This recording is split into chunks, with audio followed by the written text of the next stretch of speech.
समस्त को स्वागत जनाऊँगी आज नुआ सेसन को नुआ सेसन रे आज डिस्कसन करिबा जे राजनीति विज्ञान प्रथम अध्याय संपूर्ण रूपे सिलेक्टेड क्वेश्चन गुड़िक समस्ते कौन कर भल भाव देखि नब पूर्वर मध्य किछि सब्जेक्ट IA1 एग्जाम पाई प्रश्न गुड़िक प्रोवाइड कर दि जाइछि। जदि कहीं देखी ना सब चेक करन गोटे थर बुझिपार। तो बर्तमान मुख्य मुख्य क्वेश्चन गुड़िक संपूर्ण रूपे आज प्रोवाइड कर दि जाव। समस्ते प्रश्न सहित उत्तर गुड़िक नोट करनब। प्रथम क्वेश्चन आसला हारी पंडिचेरी शासन मुख्य किए। तो समस्ते कौन करनब उत्तरटी को चेष्टा करिवो अटेंड करिया पई। निश्चित उपराज्यपाल हूँ पंडिचेरी शासन मुख्य। पिलाने पंडिचेरीटा जदि कहीदेवा गोटे केन्द्र शासित अंचल है एवं तार शासन मुख्य होला उपराज्यपाल। 2 नंबर क्वेश्चन आसला चतुर्दश संविधान संशोधन आईन केबे प्रणीत होइथिला। चतुर्दश संशोधन बा संविधान संशोधन आईन जदि आमे प्रणीत कथा कहिबा निश्चित रूपे उत्तर हो 1962 मसीह। समस्ते भल भाव क्वेश्चन को अटेंड करी तार निर्दिष्ट उत्तर मध्य समस्ते सठिक भाव अटेंड करियो। परवर्ती क्वेश्चन पिला माने भिडियोटारे कौनसी मध्य पिला क्वेश्चन नंबर को चेक करिवे नाही, कारण क्वेश्चन नंबर समस्त कौन अच्छी ना फॉल्स अच्छी बुझिपार। तो समस्ते कौन करियो निज निजर सीरियल नंबर अनुसार निज निजर कौन करनब लिखि नब एवं कौनसी मध्य पिला क्वेश्चन नंबर को देखिबो नाही बुझिपार। तो दिल्लीर शासनर मुख्य को कौन कहुआ जाए। परवर्ती क्वेश्चन दिल्लीर शासनर मुख्य को जदि आमे कहिबा निश्चित आंसर हे जिवो उपराज्यपाल। परवर्ती क्वेश्चन केउ मसीहा परठारु दिल्ली पाई गोटिए विधानसभा और गोटे मंत्री परिषदर व्यवस्था करा जायछि। जदि आमे कहीदेवा दिल्ली कथा तो निश्चित दिल्ली पाई गोटे कौन अच्छी विधानसभा अच्छी एवं तापाई गोटे मंत्री मध्य परिषद करा जायछि। निश्चित रूप से जदि आंसर आम कहीदेवा तो हो 1993 मसीहा बुझिपार। परवर्ती क्वेश्चन दिल्लीर उपराज्यपाल कहा द्वारा नियुक्ति हुअंती। 7 नंबर आंसर हो राष्ट्रपति। समस्त को मन रखियो उपराज्यपाल सर्वदा राष्ट्रपति द्वारा निर्वाचित हुअंती बुझिपार। 8 नंबर क्वेश्चन बुझिपार। परवर्ती क्वेश्चन जीवा निम्नोक्त केउ अंचलटी फरासी अधिकृत नथिला। जदि आमर फरासी अधिकृत केउ अंचलटी नथिला आमे कहिबा निश्चित गोवाड़ा फरासी अधिकृत नथिला।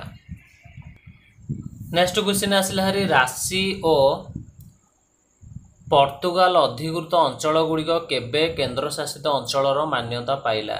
पिलाने एटा प्रिंट मिस्टेक एटा होची फरासी और पर्तुगाल अधिकृत अंचल गुड़िक केबे केन्द्र शासित अंचल कौन है मान्यता पाइले। निश्चित उत्तर हो 1962 मसीह बुझिपार। समस्ते के नंबर को अटेंड करियो नाही कहीं आगुरी कहीदे नंबर गुड़िया संपूर्ण रूप भूल अच्छी निज निजर कौन कर नोट करनब सीरियल नंबर अनुसार बुझिपार। आउ कहीदे समस्त सब्जेक्टर सिलेक्टेड क्वेश्चन गुड़िया सहित उत्तर गुड़िया समस्ते कौन करनब नोटिफिकेशन ऑन रखि। समस्त सब्जेक्टर IA1 एग्जाम जेतिक सब कौन अच्छी सिलेक्टेड क्वेश्चन गुड़िक अच्छी समस्त प्रोवाइड कर दि जाउची। समस्ते कौन करियो निश्चित रूपे नोट करी भल भाव प्रिपेयर हो जाफल कि तुम एग्जाम रे निश्चित रूपे कौन से असुविधा होगा पड़ो ना बुझिपार। परवर्ती क्वेश्चन जीवा निम्नोक्त किए क श्रेणीभुक्त राज्यर शासन मुख्य थिले। क श्रेणीभुक्त राज्यर शासन मुख्य किए निश्चित रूपे आंसर हो कौन पिलाने ना राज्यपाल है कि। जम्मू और काश्मीर केउ श्रेणीभुक्त राज्य थिला। जम्मू और काश्मीर आमर निश्चित ख जो अच्छे आमर श्रेणी ख श्रेणी कौन थिला ना श्रेणीभुक्त थिला राज्यटा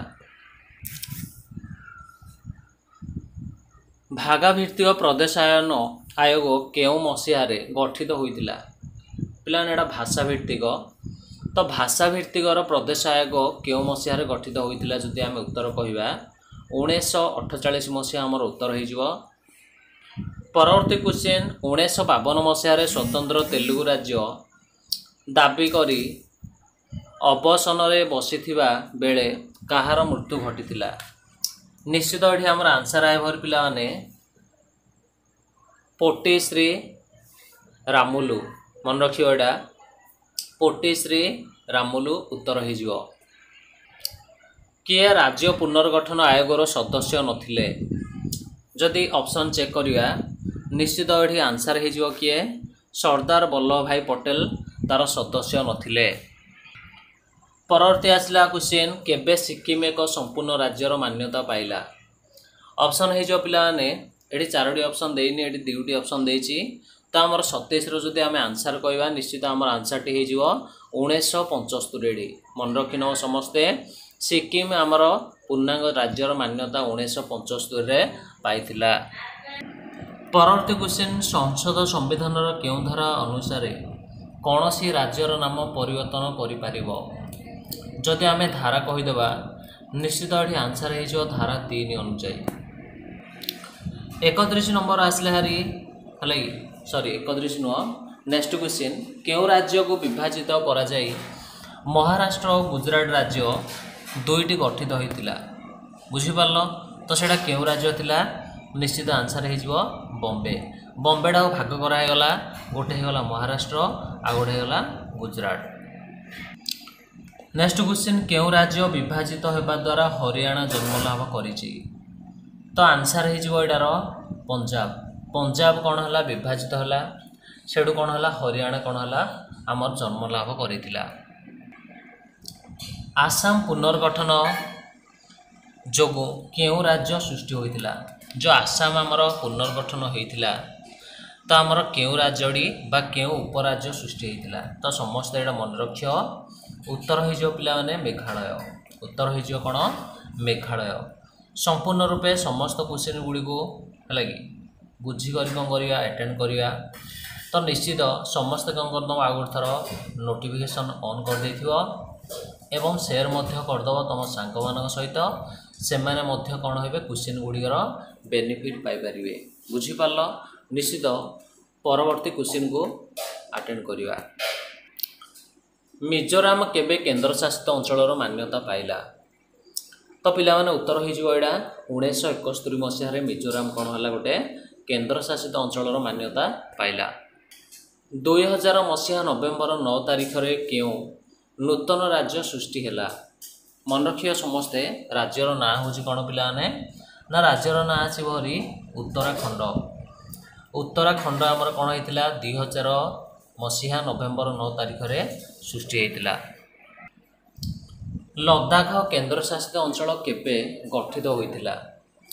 ଲଦାଖ ଆମର ଯେଉଁ କେନ୍ଦ୍ରଶାସିତ ଅଞ୍ଚଳ ସେଇଟା କେବେ ଗଠିତ ହୋଇଥିଲା? ନା ଆନ୍ସର ହୋଇଯିବ 2019 ଅକ୍ଟୋବର 31 ତାରିଖରେ। 2019 ଅକ୍ଟୋବର 31 ତାରିଖରେ ଆମର ଗଠିତ ହୋଇଥିଲା। ବର୍ତ୍ତମାନ ଆମ ଦେଶରେ କେନ୍ଦ୍ରଶାସିତ ଅଞ୍ଚଳ ସଂଖ୍ୟା କେତେ? ତ ଉତ୍ତର ହୋଇଯିବ 9ଟି ହେଲା କି, ମନେ ରଖିବ। ଆମର ଯେଉଁ କେନ୍ଦ୍ରଶାସିତ ଅଞ୍ଚଳ ଅଛି ବର୍ତ୍ତମାନ ହେଉଛି କେତେଟି? 9ଟି। କେବେ ମହୀଶୂର ରାଜ୍ୟ ନାମ ପରିବର୍ତ୍ତିତ ହୋଇ କର୍ଣ୍ଣାଟକ ହୋଇଛି? ମହୀଶୂରଟା ନାମ ପରିବର୍ତ୍ତନ ହୋଇଯାଇଛି, କର୍ଣ୍ଣାଟକ ହୋଇଯାଇଛି। ତ ମସିହାଟା କେବେ? ନିଶ୍ଚିତ ମସିହାଟା ହେଉଛି 1973 ମସିହା। 1973 ମସିହାରେ ନାମ ପରିବର୍ତ୍ତନ ହୋଇଯାଇଛି। କେବେ ମାଡ୍ରାସର ନାମ ପରିବର୍ତ୍ତିତ ହୋଇ ତାମିଲନାଡୁ ହୋଇଛି? ହେଲା କି, ଉତ୍ତର ପିଲାମାନେ 1968 ମସିହାରେ। ସମସ୍ତେ ମନେ ରଖିବ। ନେକ୍ସଟ କ୍ୱେଶ୍ଚିନ୍, କେଉଁ ରାଜ୍ୟରୁ କିଛି ଅଞ୍ଚଳକୁ ଅଲଗା କରାଯାଇ ଛତିଶଗଡ଼ ରାଜ୍ୟ ଗଠନ ହୋଇଛି?